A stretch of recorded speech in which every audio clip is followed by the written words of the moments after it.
what I thought I'd do is just make clear what we need to plaster a wall. So we've got the base coat here. This comes in a powder form, very fine powder, and you mix that with water and you put that on the first 2 coats of the joints and over the screw heads, and when each coat dries, give it a scrape off, make sure there's no high points, and then you follow up with a soft coat. Now you'll notice it's got the number 90 on it here. That means it's got a 90-minute work time. It stays workable for 90 minutes. You can get a 45-minute work time, 60-minute work time as well. So that's the base coat. Important to keep it folded up and sealed as best you can because it will go off over time. This is the top coat. So whereas this you need to mix with water to make it into a workable plaster, this comes pre-mixed. This is the top coat, or final coat as this brand calls it, final coat.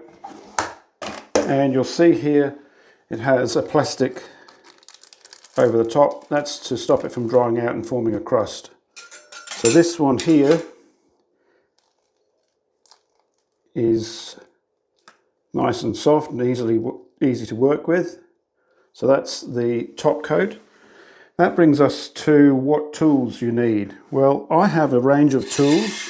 I've got the normal spatula, 100mm spatula, plastic, 200mm spatula, plastic, and I also have a metal 250mm spatula as well, and this trowel to mix it up with. But I also have the Plasterer's trowel here, and if you have a look along this trowel, it's got a curved edge, and how that works is, I'll show you. The curve, when you've got it at 90 degrees, obviously the curve is accentuated, but as you tip it this way, it closes the gap up. So the idea is to get your plaster on one edge of the Plasterer's trowel and spread it on the joint like that at around about 30 to 45 degrees.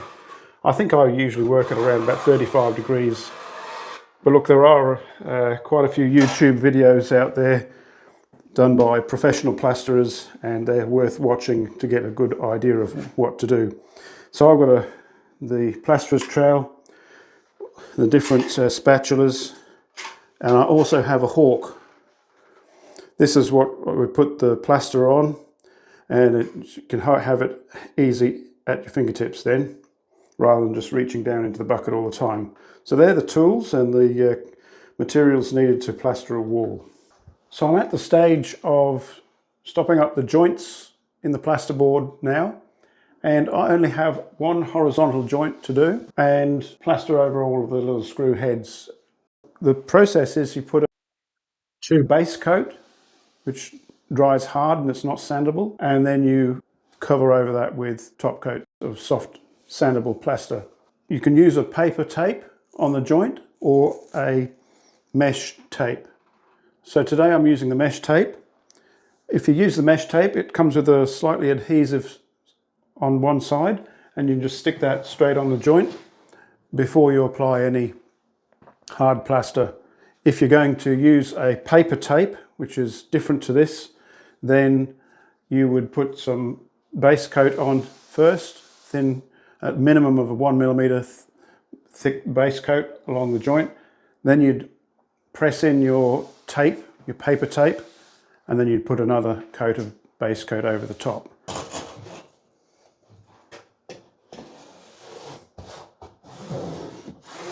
Just press it over the joint. Make sure the glued side just firmly adheres to the plasterboard.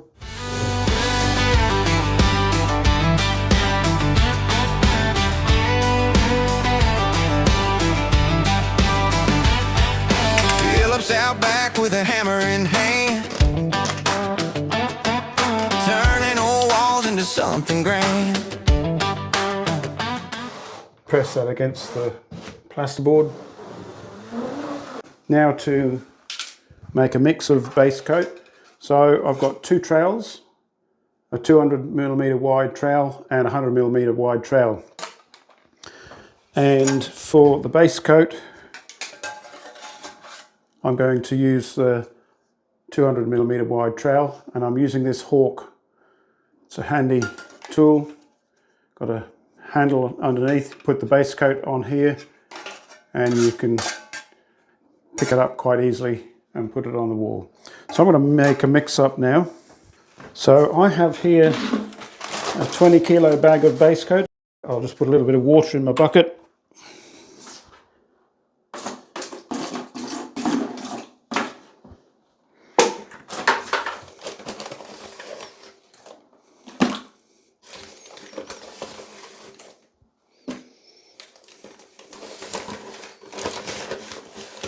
Important to keep the base coat bag dry. Don't let it sit on a concrete slab, because it'll wicker up moisture.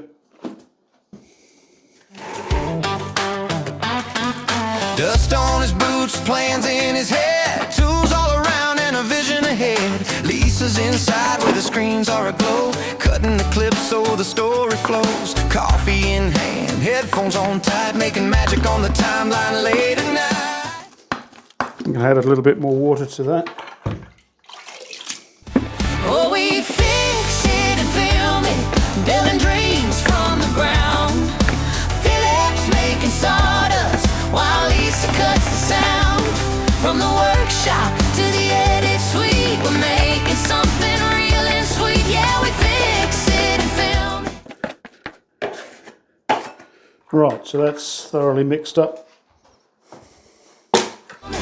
So come along and see this little YouTube world of ours where we made reality. This is where I load up the Hawk.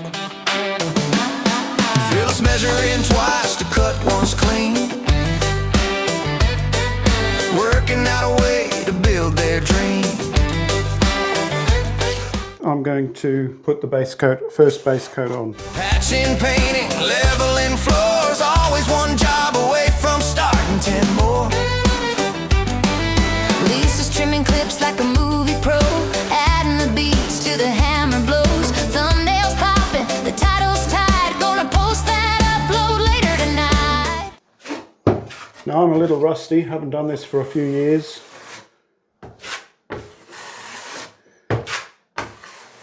If you're any plasterers out there, you'll know that.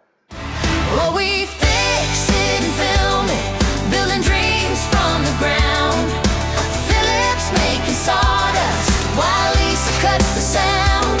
From the workshop to the edit suite, we're making something real and sweet. Yeah, we fix it and film it.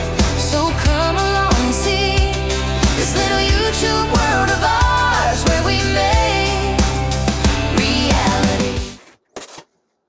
Like a lot of things, you get a feel for it after a while. I haven't really got a feel for it because I haven't been doing it for quite a few years. But I know I'll get better with time. Main thing to remember is don't put too much on that you can't sand off, because this first base coat is not sandable.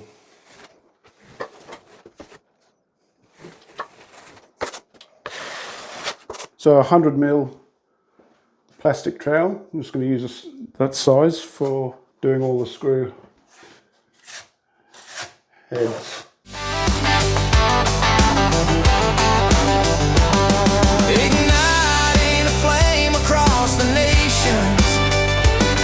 For DIY home transformations, with every job done, a story's told, turning everyday life into solid gold. Oh, we fix it and film it. That's the life we choose. Philip builds the future. And Lisa makes the view. So my second base coat has dried, and I'm going to give it a bit of a scrape to knock off any high points, and then I'll put the final top coat, the soft plaster, the coat that when it dries you can sand it. Base coat goes hard. It's you can't sand that. You can scrape it, but the soft plaster or the top coat is the one that when it dries you can sand it off and you get a nice finish. So I'm using a metal 250mm wide trowel. Okay, so here goes.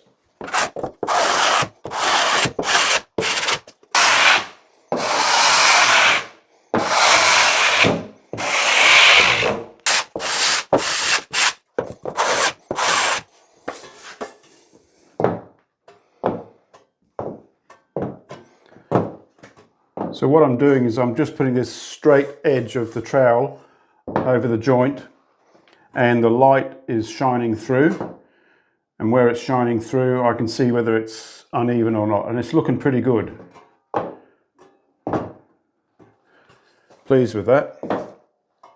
Okay, so I'll get to and do the rest of the scraping, scrape off all these little patches here. You'll feel when there's too much on there. It should feel smooth going from the plasterboard onto the joint. Just should feel smooth across there. If it isn't, give it a little bit more of a scrape until you remove that edge. So once you've got it to that stage, then it's ready to put top coat plaster on. Give it a bit of a trowel over, loosen it up.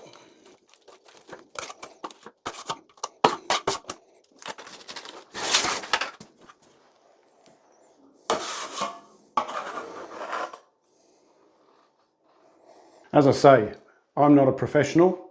I'm definitely not a professional plasterer, but I just want to show you that if you learn the basics, you can have a go yourself and just take your time, do it bit by bit, and you can do it yourself and you can do it successfully. Just learn along the way. I've taught myself by watching plasterers and asking them what to do, why they do use certain techniques, and I've been able to successfully plaster my own walls.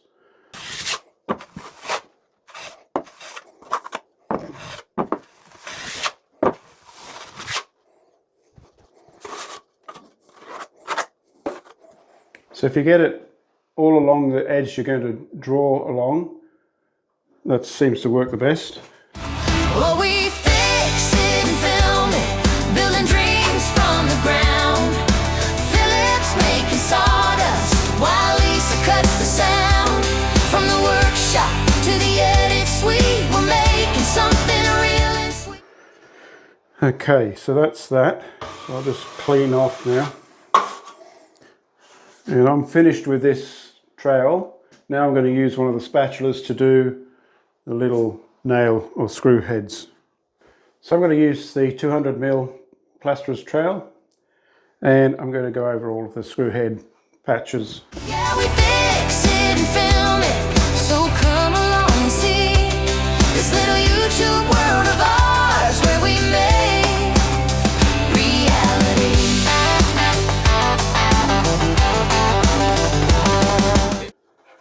I'm just putting it on the edge of this trowel so I can get into the corner.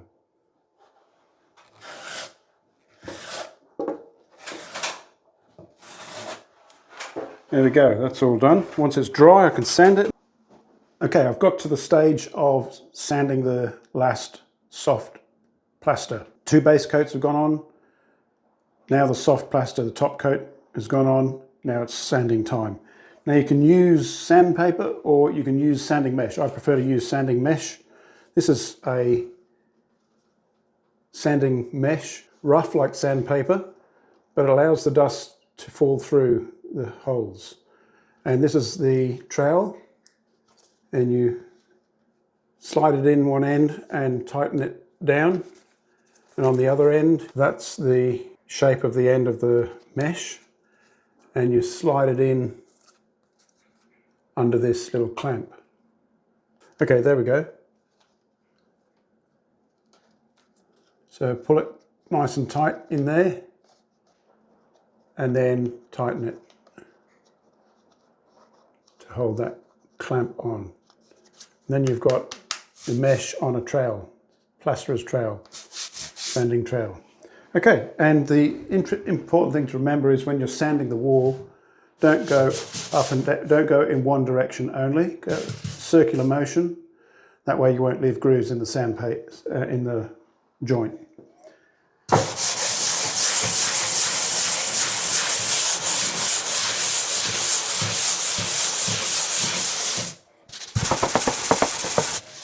The best way to know whether you've sanded it enough is to feel it with your hand. So you can feel the discrepancies better than you can see.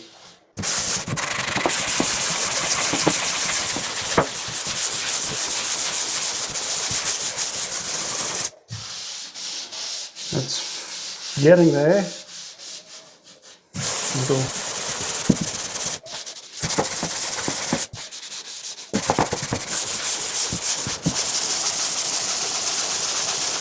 You just feel there's an edge there.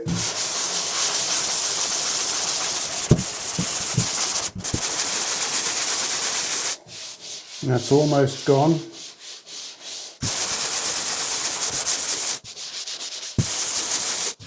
That's feeling pretty good.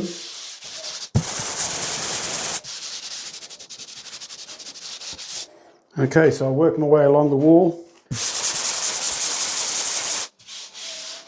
It's feeling pretty good this side, but there's a little edge along here. So I'm going to bias the pressure of the trowel, the sanding pad on this bottom side. So I'm sort of a little bit more pressure down low. Keeping that circular motion. That's much better. The patches over the screw heads, same technique.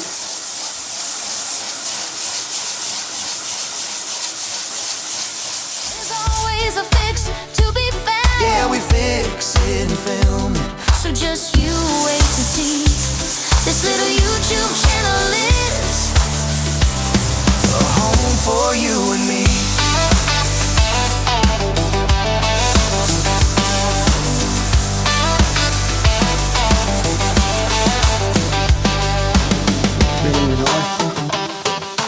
So I'm going to continue on like this until I get all of the joint done and the patches sanded. So now I've sanded all the joints and the patches. Happy with the finish of it. It's ready to paint. Well, I'm going to put the timber beading on first. So all this joint here, it's feathered edge there, feathered edge there. No bumps or lumps. You can detect discrepancies in the surface by feel more so than you can by seeing. You can't see very fine discrepancies. And you sand it until you feel it smooth to the touch. And then dust it off and paint. Because if you don't do it to the point of it really feeling smooth and no edges, then when you paint and there's a light on it, on the side, the light can show up the joint, especially on ceilings with ceiling lights. Okay, so me done for today. And my beard and mo's got a bit grayer since I've sanded that wall, thanks to the plaster dust. All right.